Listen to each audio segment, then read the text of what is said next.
बिस्मिल्लाहिर्रहमानिर्रहीम। आज हम मेथड्स ऑफ लिंक्ड लिस्ट के बारे में पढ़ेंगे। लास्ट लेक्चर में हमने लिंक्ड लिस्ट और उसके रिलेटेड कुछ कोड था वो देखा था उसमें। तो इस मेथड के अंदर आज के इस वीडियो में हम देखेंगे methods of linked list. Linked list के ऊपर आप डिफरेंट मेथड जो अप्लाई करते हैं, जो उसका इंटरफेस है।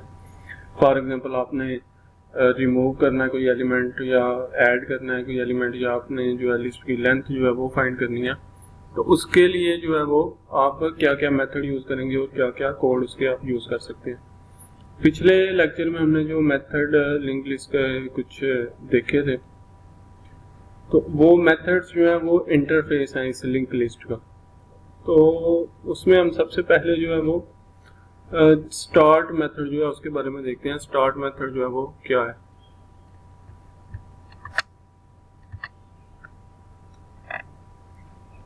अब इसमें आप लोग देखें, ये जो स्टार्ट मेथड है, there are two statements in this method. दो स्टेटमेंट्स इस मेथड के अंदर आप लोगों को नजर आ रही होंगी। तो उसमें हमने ये किया है कि जो करंट नोड और लास्ट करंट नोड है उनको हमने जो है पॉइंट किया एट फर्स्ट एलिमेंट, यानी लास्ट करंट नोड और करंट नोड जो है इन दोनों को हमने हेड नोड की वैल्यू जो है वो असाइन कर दी है। अब ये दोनों को ही हमने हेड नोड की वैल्यू जो है वो स्टार्ट मेथड के अंदर क्यों असाइन की है, ये वैसे तो जो दोनों पॉइंटर्स हैं ये डिफरेंट नोड्स को लिस्ट के अंदर पॉइंट कर रहे होते हैं। करंट नोड जो है वो किसी और नोड को पॉइंट कर रहा है, जो लास्ट करंट नोड है वो किसी और नोड को पॉइंट कर रहा है, लेकिन हमने दोनों को हेड नोड की वैल्यू क्यों असाइन की है। तो हमने ये जो दोनों पॉइंटर्स हैं इनको हमने स्टार्ट ऑफ द लिस्ट की तरफ पॉइंट किया। जब हम कोई और मेथड जो है वो कॉल करते हैं, फॉर एग्जांपल हम नेक्स्ट मेथड कॉल करते हैं या हम कोई और रिमूव मेथड कॉल करते हैं, तो ये दोनों पॉइंटर्स जो हैं ये फॉरवर्ड मूव करेंगे। फॉर एग्जांपल हमने नेक्स्ट मेथड को अगर कॉल किया तो ये दोनों पॉइंटर्स ने अब इकट्ठा ही फॉरवर्ड मूव करना है। जो करंट नोड होगा उससे पीछे वाला एडजेसेंट लास्ट करंट नोड होगा। अगर करंट नोड जो है वो फॉरवर्ड मूव करेगा तो उसके साथ ही लास्ट करंट नोड भी फॉरवर्ड मूव करेगा। तो सिंगली लिस्ट के अंदर आप लोगों को पता है कि हम सिर्फ एक डायरेक्शन के अंदर ही मूव कर सकते हैं। तो ये पॉइंटर्स जो हैं ये हेड नोड से पीछे जो है वो पॉइंट नहीं कर सकते। स्टार्ट ये हेड नोड से करेंगे और उसके बाद ये फर्दर आगे मूव करते जाएंगे। अब हम सबसे पहले देखते हैं रिमूव मेथड को। अगर हमने लिस्ट के अंदर से कोई एक एलिमेंट है उसे हमने रिमूव करना हो तो वो हम किस तरह करेंगे। अब यहाँ पे आप लोगों को एक लिस्ट नजर आ रही होगी जिसमें जो है वो सबसे स्टार्ट में हेड नोड है। हेड नोड के बाद जो करंट नोड है वो 6 को पॉइंट कर रहा है थर्ड नोड को, और जो लास्ट करंट नोड है वो पॉइंट कर रहा है सेकंड नोड को जिसके अंदर डाटा वैल्यू 2 है, और उसको वो पॉइंट कर रहा है टुवर्ड्स डाटा वैल्यू 6। तो अब अगर हम एक रिमूव मेथड को कॉल करते हैं तो रिमूव मेथड से जो करंट नोड की वैल्यू है वो रिमूव होगी इस लिस्ट में से। जहाँ पे करंट नोड का पॉइंटर है वो वैल्यू इस लिस्ट के अंदर से रिमूव होगी। तो इसका जो प्रोसीजर है बड़ा सिंपल सा है। इसमें जब आप देखें अगर, तो सबसे पहले हम ये चेक करते हैं कि if current node is not is equal to null. Current node जो है वो नल की तरफ जो है वो पॉइंट नहीं कर रहा और ना ही जो करंट नोड है वो हेड नोड को पॉइंट कर रहा। तो उसमें सबसे पहले हम फर्स्ट स्टेप क्या करेंगे, हम जो लास्ट करंट नोड है उसका जो वैल्यू है, उसका जो एड्रेस की वैल्यू है वो पॉइंट करेगा टुवर्ड्स द नेक्स्ट नोड जो जिसके अंदर डाटा वैल्यू 8 सेव है उसकी तरफ। Last current node set next और करंट नोड गेट नेक्स्ट। इसका क्या मतलब है, इसमें जो नेक्स्ट पॉइंटर है जिसके अंदर वैल्यू 2 है उस नोड का जो नेक्स्ट पॉइंटर है that is before the node with value 6। जो नोड विद वैल्यू 6 है उससे पहले जो हमारे पास नोड है लास्ट करंट नोड, उसका जो नेक्स्ट पॉइंटर है जो वो क्या करेगा, वो बाईपास करेगा द नोड विद वैल्यू 6। जिस नोड के अंदर 6 वैल्यू है उसे ये बाईपास करेगा और ये पॉइंट करेगा उससे नेक्स्ट नोड को जिसके अंदर वैल्यू 8 सेव है। तो इस फर्स्ट स्टेप का ये कोड है कि लास्ट करंट नोड जो है ये सेट नेक्स्ट, ये जो है इसका जो पॉइंटर है वो बाईपास करेगा नोड जो जिसके अंदर वैल्यू 6 है उसे, और गेट करेगा वैल्यू उससे नेक्स्ट जो नोड है उसकी डाटा वाले पॉइंटर की वैल्यू को। अब इसके अंदर जो स्टेटमेंट है करंट नोड गेट नेक्स्ट, ये क्या करती है? अब ये देखें, करंट नोड जो है वो पॉइंट कर रहा है नोड की तरफ विद द वैल्यू 6, जिसके अंदर 6 वैल्यू है, और उसका जो नेक्स्ट है इस नोड का वो पॉइंट कर रहे हैं उस नोड की तरफ जिसके अंदर वैल्यू 8 सेव है। तो अब ये जो नेक्स्ट पॉइंटर है नोड का जिसके अंदर वैल्यू 6 सेव है, इसके अंदर एड्रेस है उस नोड का जिसके अंदर वैल्यू 8 सेव है। तो ये जो स्टेटमेंट है last current node set next current node get next, ये क्या करेगी, नेक्स्ट पॉइंटर को पॉइंट करेगी by the last current node to the node with value 8। तो अब जो नोड है विद वैल्यू 2 उसका जो नेक्स्ट पॉइंटर है वो पॉइंट करेगा to the node with value 8। अब हमने इस स्टेप के अंदर क्या किया, हमने जो नेक्स्ट पॉइंटर था जो डाटा एलिमेंट 2 था जिस नोड का, उसका जो नेक्स्ट पॉइंटर है वो हमने एड्रेस दे दिया उसे उस नोड का जिसके अंदर डाटा एलिमेंट 8 सेव है। तो इस तरह ये जो नोड है जिसके अंदर डाटा एलिमेंट 6 है उसे हमने इस चेन से डिसकनेक्ट कर दिया, और जो नोड विद वैल्यू 2 है वो अब कनेक्ट हो गया नोड विद वैल्यू 8 के साथ। तो इससे नेक्स्ट स्टेप के अंदर हमने क्या किया, हमने इसे नेक्स्ट स्टेप के अंदर डिलीट करंट नोड, जो करंट नोड है उसे हमने डिलीट कर दिया, रिमूव कर दिया इस लिस्ट के अंदर से।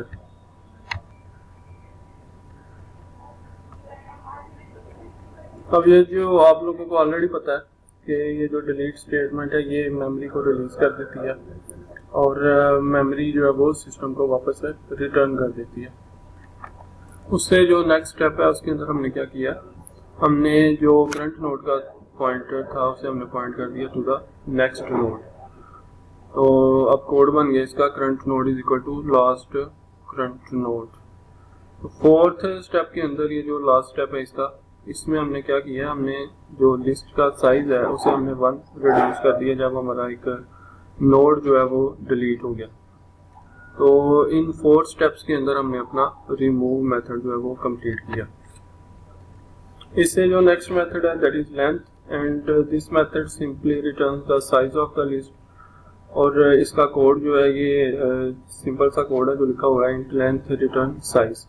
तो इसके जो वैसे लिस्ट के डाटा मेंबर्स हैं उनके अंदर जो इंट साइज है इसके this contains the size of the list, और जो पॉइंटर हेड नोड है it points to the first node of the list. Similarly जो पॉइंटर करंट नोड है it points to the current node of the list, और जो last current node है this is the last current node of the list. अब हमने ये जो है एक क्लास जो है वो लिस्ट की कंप्लीट पढ़ लिया, जिस जो हमें अब डिफरेंट जो लिस्ट है वो उनके ऊपर हमें एक इंटरफेस प्रोवाइड कर दिया, हम उसके ऊपर डिफरेंट जो मेथड्स हैं वो लिस्ट के ऊपर अप्लाई कर सकते हैं।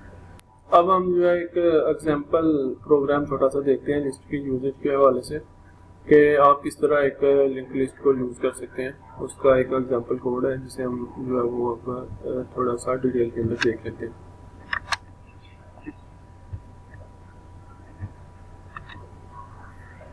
अब इस प्रोग्राम का हम कोड जो है वो थोड़ा सा डिस्कस करते हैं। अब इस प्रोग्राम के अंदर जो है हमने स्टैंडर्ड लाइब्रेरीज जो है ना वो कुछ इंक्लूड की हैं list.cpp फाइल के साथ। तो यूजुअली हम जो है .cpp फाइल्स जो है उन्हें हम इंक्लूड नहीं करते, उसकी बजाय हम जो है वो .h फाइल्स जो है उन्हें इंक्लूड करते हैं। तो जब भी आप कोई क्लास लिखते हैं तो उसकी 2 फाइल्स जो है वो क्रिएट होती हैं। एक उसकी जो है वो हेडर फाइल, उसके अंदर इंटरफेस होता है उस क्लास का, और एक .cpp फाइल जो उसकी इम्प्लीमेंटेशन फाइल होती है। तो यहाँ पे हमने for the sake of explanation हमने इन दोनों फाइल्स को list.cpp फाइल के अंदर कंबाइन कर दिया।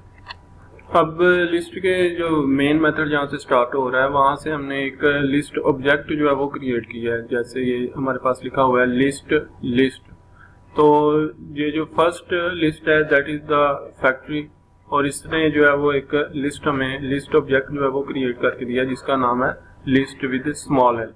तो यहाँ पे जो डिफॉल्ट कंस्ट्रक्टर है वो पहले कॉल होता है।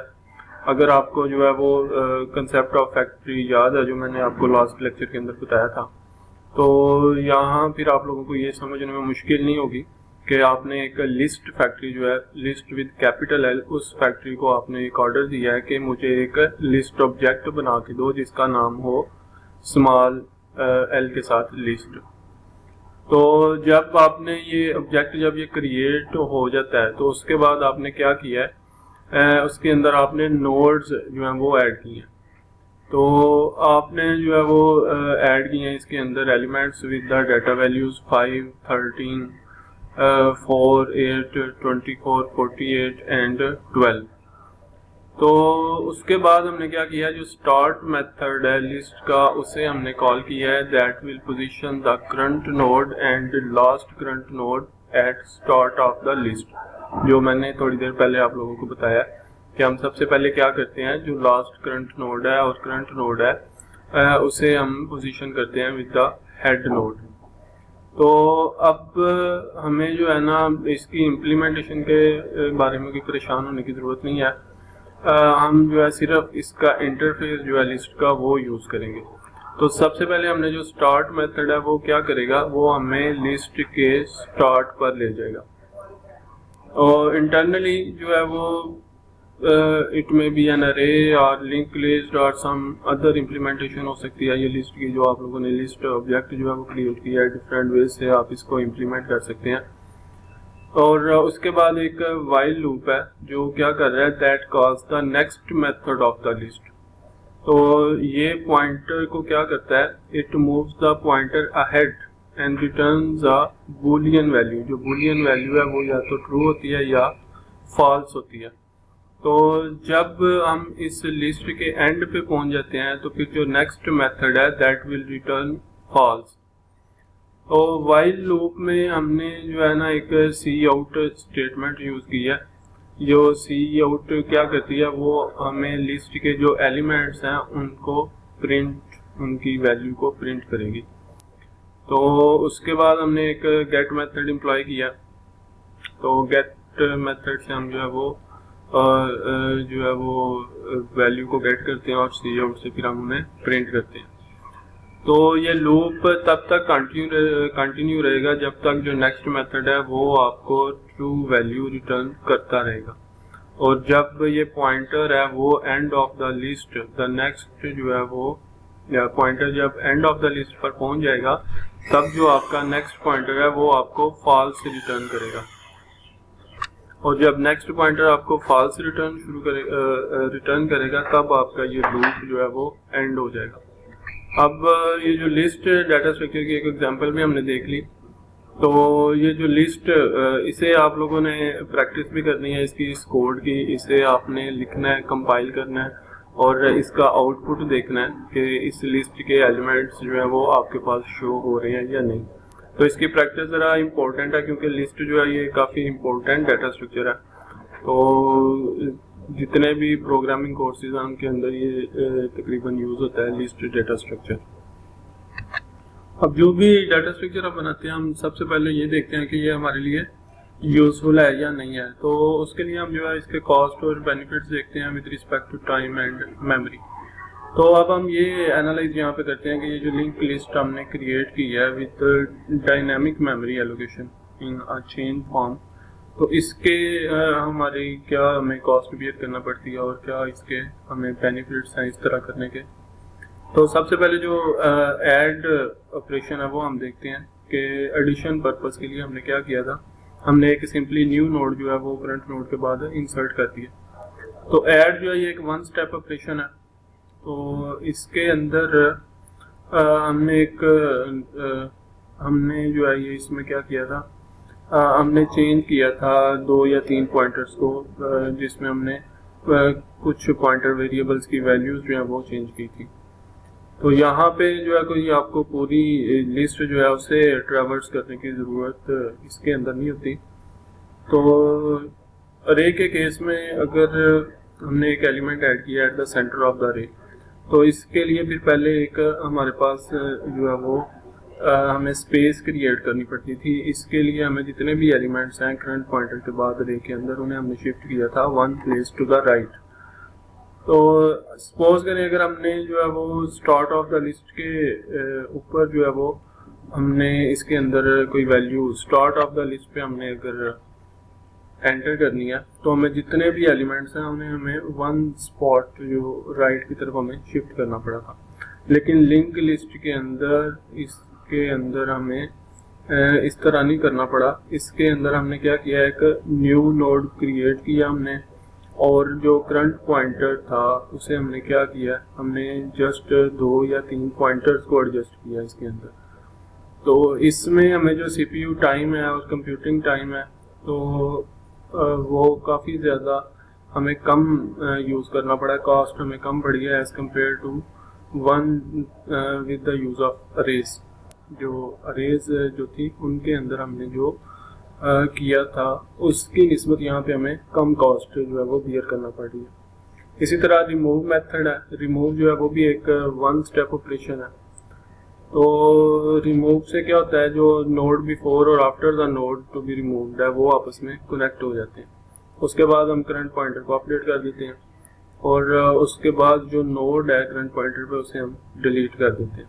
और हमें जो है वो इस केस में भी काफ़ी जो है वो कम काम करना पड़ा है as compare to the arrays.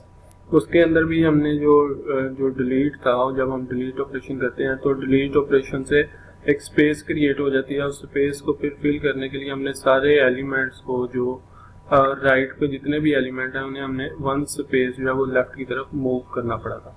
तो अगर तो अरे साइज जो है वो 2000 या 3000 तक चली जाए तो उसके लिए हमें एक फिर लूप चलाना पड़ेगा इतने ज़्यादा एलिमेंट्स को राइट से लेफ्ट की तरफ शिफ्ट करने के लिए। इसी तरह जो फाइंड मेथड है हमारा, उसमें वर्स्ट केस ये है कि हमें जो इंटायर लिस्ट है उसे सर्च करना पड़ता है किसी भी एलिमेंट को फाइंड करने के लिए। तो अगर हमने फाइंड करना है, फॉर एग्जांपल हमने कोई सर्च करना है particular element, for example x एक एलिमेंट है, तो अगर हमें ये जो मिल जाता है करंट नोड पॉइंटर पे, करंट नोड पॉइंटर सॉरी उस पॉइंट पे मूव कर जाएगा जहाँ पे ये एलिमेंट मिलेगा। अगर तो लिस्ट जो है वो किसी ऑर्डर में नहीं है तो फिर हमें जो है वो स्टार्ट ऑफ द लिस्ट से, बिगिनिंग से हमें स्टार्ट करना पड़ेगा।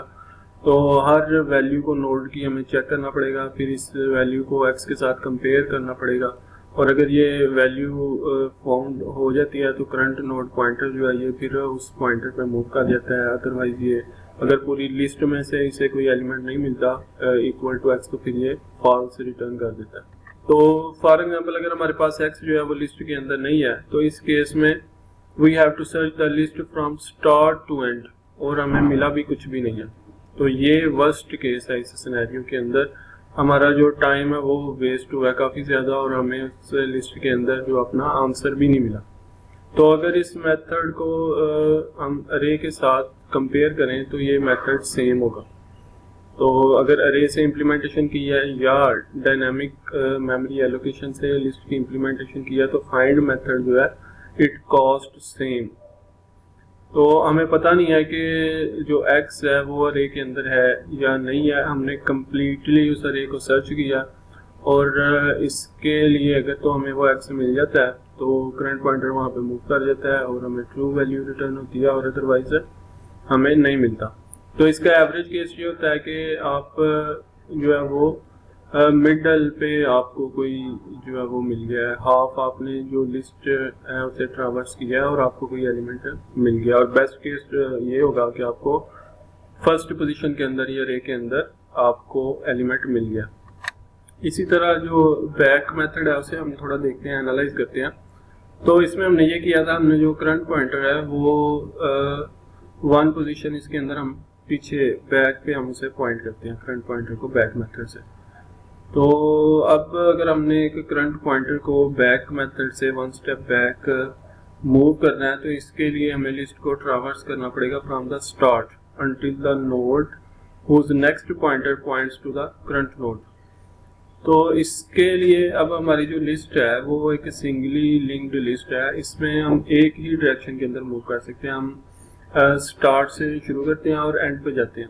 तो फॉर एग्जांपल हमारा जो करंट नोड पॉइंटर है और जो लास्ट करंट नोड पॉइंटर है ये लिस्ट के कहीं मिडल में है। फॉर एग्जांपल अगर मिडल में है लिस्ट के, तो अब हम एक वन स्टेप जो है वो बैक नोड पे आना चाह रहे हैं।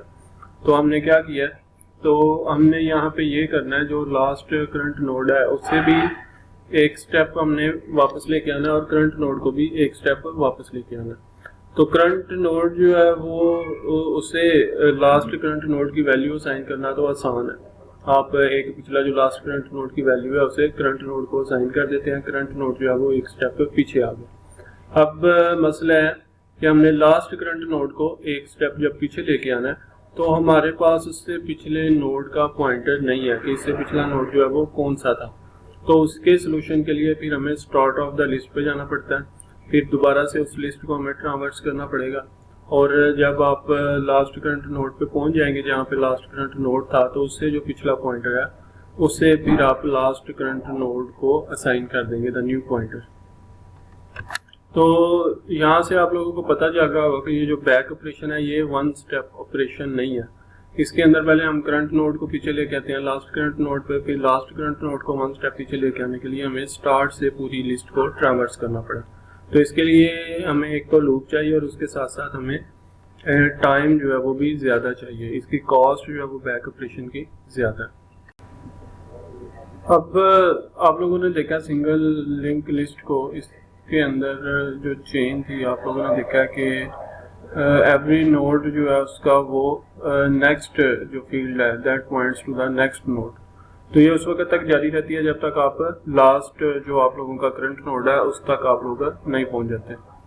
तो फिर जो लास्ट करंट नोड था उसका हमने नेक्स्ट जो है वो पॉइंट किया था to the null end of the list.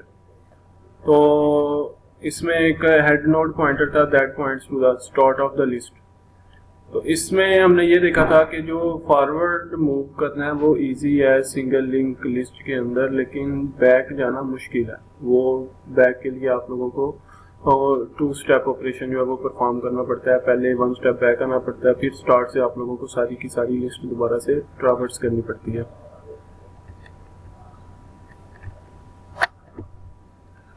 तो उसके लिए जो है ना हमने एक नया मेथड यूज़ करते हैं डबली लिंक लिस्ट। उसमें जो प्रोग्रामर्स हैं वो दो पॉइंटर्स यूज़ करते हैं लिंक लिस्ट के अंदर। दो पॉइंटर्स जो हैं वो कौन कौन से होते हैं, one two point the next node, एक पॉइंटर जो है वो आपके नेक्स्ट नोड को पॉइंट कर रहा होता है और जो दूसरा पॉइंटर है वो प्रीवियस नोड को पॉइंट कर रहा होता है। तो इसमें हमारी जो नोड फैक्ट्री है उसके तीन पार्ट्स होंगे हमारे पास यहाँ पे, एक एलिमेंट और एक नेक्स्ट पॉइंटर होगा और एक प्रीवियस पॉइंटर होगा। तो इसके अंदर जो फर्स्ट पार्ट है वो प्रीवियस होगा, the pointer pointing to the previous node. जो सेकंड पार्ट है वो इसके अंदर एलिमेंट है, इसके अंदर डाटा होता है जो हमने लिस्ट के अंदर इंसर्ट करना है। और जो थर्ड पार्ट है that is the next pointer, जो अपने से नेक्स्ट नोड की तरफ पॉइंट करता है लिस्ट के अंदर। तो इसमें जो प्रीवियस हमने यूज़ किया है, एक न्यू पॉइंटर यूज़ किया है, इससे जो प्रीवियस नोड का एड्रेस है वो हमारा ऑब्जेक्टिव है कि हम इसे स्टोर कर लें प्रीवियस नोड के एड्रेस को भी। अब हम इसका जो डबली लिंक लिस्ट है इसका थोड़ा कोड जो है वो डिस्कस कर लेते हैं। इसके अंदर जो आप लोगों की नोड फैक्ट्री है ये नोड क्रिएट करेगी, तो हर एक नोड के दो पॉइंटर होंगे यहाँ पे। तो इंटरफेस मेथड जो है यहाँ पे सेम ही होंगे जैसे हमने सिंगली लिस्ट के अंदर यूज़ किया। तो एडिशनल मेथड जो इसके अंदर आएंगे वो हैं get previous and set previous. बाकी मेथड जो है वो सिंगल लिंक लिस्ट वाले। जो गेट प्रीवियस मेथड है ये हमें प्रीवियस नोड का एड्रेस जो है वो रिटर्न करेगा। जो इसकी रिटर्न टाइप है वो नोड पॉइंटर होगा। और जो सेट प्रीवियस मेथड है ये हमें प्रीवियस पॉइंटर की वैल्यू को सेट करेगा। तो अगर हमने क्या करना हो, if we have to assign some address to previous pointer, तो हम इस मेथड को कॉल करेंगे। तो इस कोड के अंदर आप लोग देखेंगे जितने मोस्टली जो मेथड्स हैं वो सेम है जैसे आप लोगों ने भी सिंगली लिस्ट के अंदर जो है मेथड देखे हैं। एक न्यू पॉइंटर जो है प्रीवियस नोड वो इसके अंदर ऐड हुआ है और मेथड जो है वो इसकी वैल्यू गेट करने के और सेट करने के वो गेट प्रीवियस और सेट प्रीवियस है। तो अब हम ये देखते हैं कि हम इस नोड फैक्ट्री से जो न्यू नोड्स हैं वो कैसे क्रिएट करते हैं। अब डबली लिंक लिस्ट के अंदर आप लोगों को थोड़ा सा ज़्यादा कॉशियस होना पड़ेगा और नोड्स को रिमूव करने के लिए और ऐड करने के लिए डबली लिंक लिस्ट के अंदर। तो इसके अंदर पॉइंटर्स जो हैं इनको रीऑर्गेनाइज करना पड़ता है, ये इसमें बहुत ज़्यादा इम्पोर्टेंट है। तो इसमें एक पिक्टोरियल व्यू आप लोगों को ये डबली लिंक लिस्ट का नज़र आ रहा होगा। तो इस डायग्राम से आपकी अंडरस्टैंडिंग जो है वो ज़रा ज़्यादा बेटर होगी कि प्रीवियस नोड और नेक्स्ट नोड जो है वो कहाँ पे पॉइंट कर रहे हैं। अब ये जो आप लोगों को डबली लिंक लिस्ट नज़र आ रही है इसके अंदर एरोज हैं pointing towards right side and pointing towards left side. जो एरोज पॉइंट कर रहे हैं राइट साइड की तरफ they are representing next node, ये नेक्स्ट नोड जो है इस नोड के बाद कौन सा है, और जो एरोज जो है वो लेफ्ट साइड की तरफ पॉइंट कर रहे हैं they are representing previous node. इसके अंदर जो है वो अगर हमने जो है इस लिस्ट को देखना है, इसके ऑपरेशन देखने हैं, तो इसमें लास्ट नोड जो है वो नोड है विद वैल्यू 1। तो अगर हमने बैक जाना है तो हमें जो है वो प्रीवियस नोड पॉइंटर की यहाँ पे हेल्प लेनी पड़ेगी। तो हम प्रीवियस नोड पॉइंटर से इससे पिछला जो नोड है जिसके अंदर वैल्यू 7 है उसके अंदर जो है उस नोड की वैल्यू गेट कर सकते हैं। फिर इस तरह उससे पिछले नोड पर जा सकते हैं जिसके अंदर नोड के अंदर वैल्यू 8 है, और इसी तरह बाकी भी जितने नोड हैं उन तक हम जा सकते हैं, बैक की तरफ भी जा सकते हैं। तो हम पूरी जो लिस्ट है उसे हम एंड से स्टार्ट की तरफ भी ट्रैवर्स कर सकते हैं। तो फॉरवर्ड भी मूव कर सकते हैं, हम बैकवर्ड भी मूव कर सकते हैं डबली लिंक लिस्ट के अंदर बड़ी आसानी के साथ। तो इसमें ये जो एक फैसिलिटी क्रिएट हो गया यहाँ पे यूजर्स के लिए जिसमें हम लिस्ट के अंदर इजीली स्टार्ट से एंड तक भी जा सकते हैं और एंड से स्टार्ट की तरफ भी जा सकते हैं। अब हम जो है वो दूसरे मेथड जो है डबली लिंक लिस्ट के उन्हें भी थोड़ा डिस्कस कर लेते हैं। फॉर एग्जांपल सपोज आपने जो है ना एक न्यू नोड जो है वो इस फैक्ट्री से क्रिएट करना है और उसके अंदर वैल्यू जो है ना वो आप लोगों ने ऐड करनी है 9। तो उसमें हम क्या करेंगे, सबसे पहले हम नोड फैक्ट्री को एक रिक्वेस्ट भेजेंगे कि एक हमें न्यू ऑब्जेक्ट जो है वो क्रिएट कर दे। उसके लिए हम यूज़ करेंगे न्यू कीवर्ड जो है वो यूज़ करेंगे।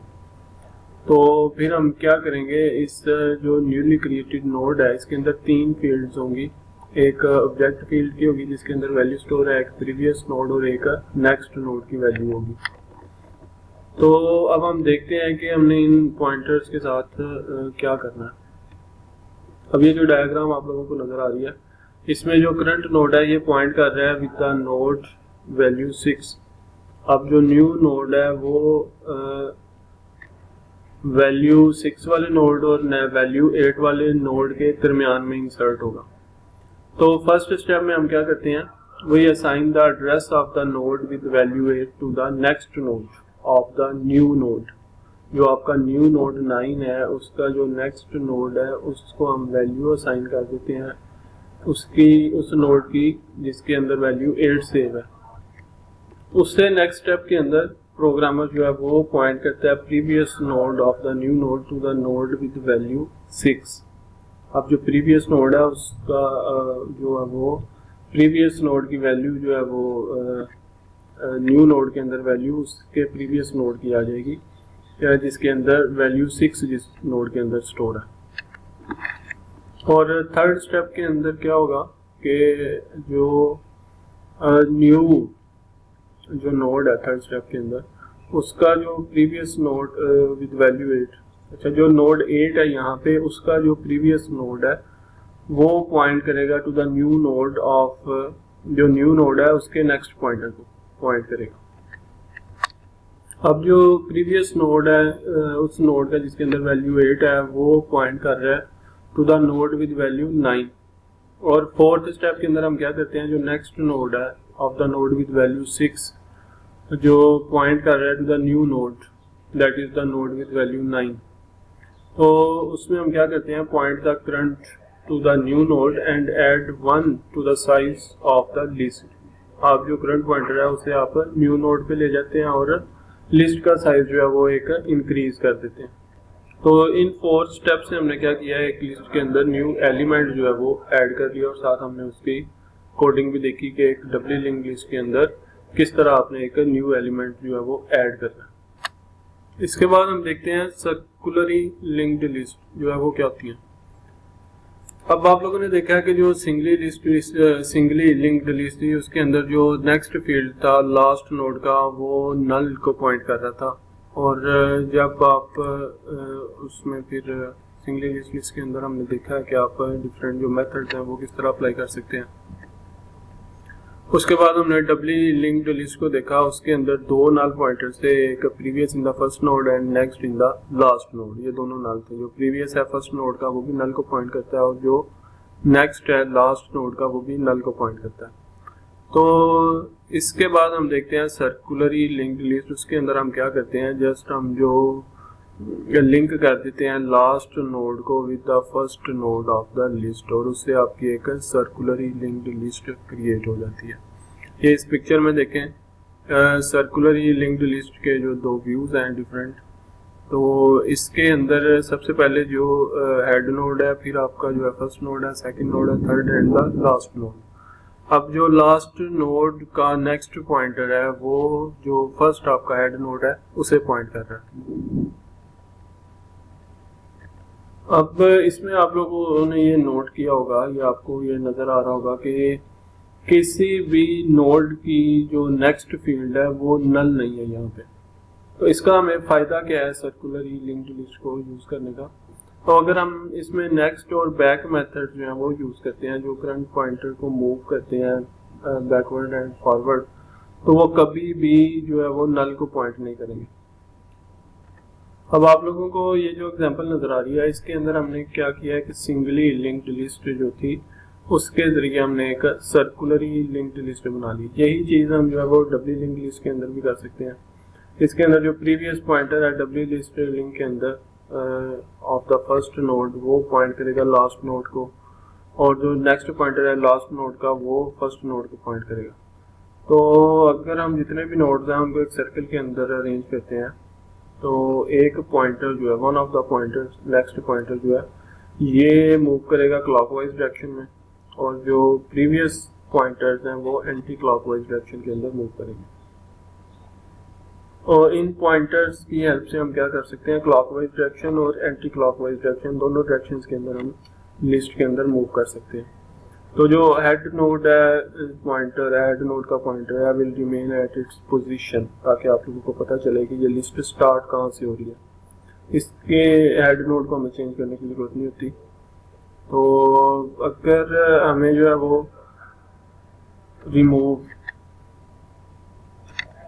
करने की जरूरत पड़े, फॉर एग्जांपल जो हेड नोड है वहाँ पे जो वैल्यू है उसे आप लोगों को रिमूव करने की जरूरत पड़ रही है, तो आप हेड नोड को रिमूव नहीं कर सकते क्योंकि वो इंडिकेट करता है कि आपकी लिस्ट स्टार्ट कहाँ से हो रही है। तो उसके लिए फिर हमें क्या करना पड़ेगा, हेड पॉइंटर को किसी दूसरे नोड पे हमें मूव करवाना पड़ेगा। तो सर्कुलरली लिंक्ड लिस्ट जो है इसके अंदर कोई भी हमारे पास ऐसा पॉइंटर नहीं होता जो नल वैल्यू को पॉइंट कर रहा हो, यानी नल पॉइंटर इसके अंदर हम यूज नहीं करते। आज के लिए इतना ही है। इसकी जो आगे की थोड़ी इम्प्लीमेंटेशन है सर्कुलरली लिंक्ड लिस्ट की, उससे हम कौन सी प्रॉब्लम सॉल्व कर सकते हैं, किस तरह की प्रॉब्लम जो है उनको रिजॉल्व कर सकते हैं, इसके बेनिफिट्स क्या हैं, इसका एनालिसिस हम इंशाल्लाह नेक्स्ट लेक्चर में करेंगे।